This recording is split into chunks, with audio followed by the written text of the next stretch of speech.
Trevor, the traction engine, was enjoying his work in the vicarage orchard. Birds were singing and apples were ripening on the trees. It was a lovely day.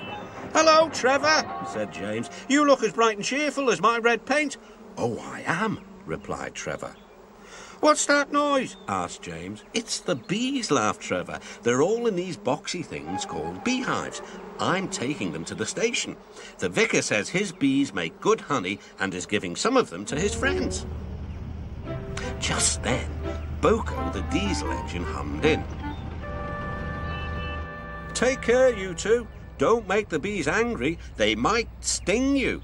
James didn't like being told what to do by a diesel, and he buzzed away. "Goodbye, Trevor," called Boko, and set off to see Duck at the next station. Bill and Ben, the tank engine twins, were busy arranging trucks, but they scampered off when they saw Boko. "I remember the first time I met those two," laughed Boko. "They nearly made my eyes pop out. Edward soon put a stop to their games." "Edward is the only one who can keep Bill and Ben in order," chuckled Duck. "I sometimes call them the Bees." "A good name," replied Boko. "They're terrors when they start buzzing around." James bustled in. "What's that, Duck?" he snorted. "Are you afraid of bees? They're only insects after all, so don't let that buzzbox diesel tell you different." "His name is Boko, and he didn't "I wouldn't care," interrupted James. "If hundreds were swarming around, I'd just blow smoke and make them buzz off." "Buzz, buzz, buzz," retorted Duck. The next morning, James arrived at the station to collect his coaches. The passengers were excited and keen to get on board. The platform was crowded, and the porter was in a hurry. "Mind your backs," he shouted. Then there was trouble. The beehive fell and broke open.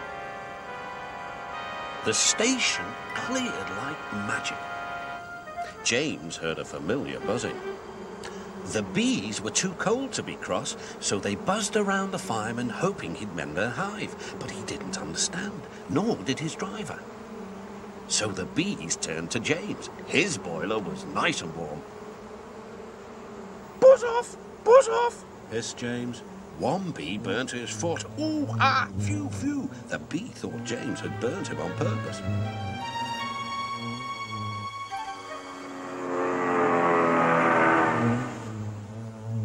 So it stung James right back on the nose.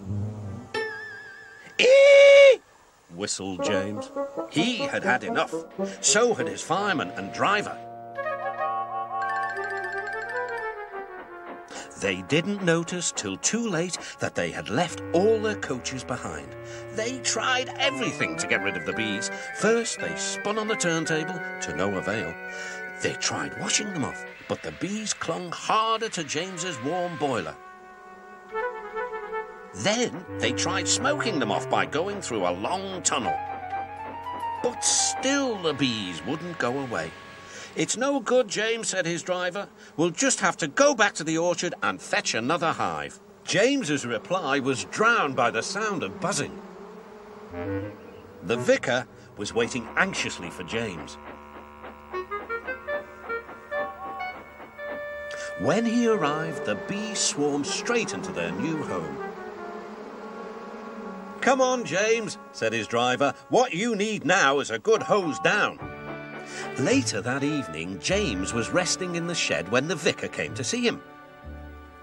"Thank you for saving my bees," he said. "It's a pity it's not Christmas, then we could call you James the Red-Nosed Engine." Everyone laughed, even James, but instead they decided to call James the Bee's Knees, which means they thought he was more useful than ever.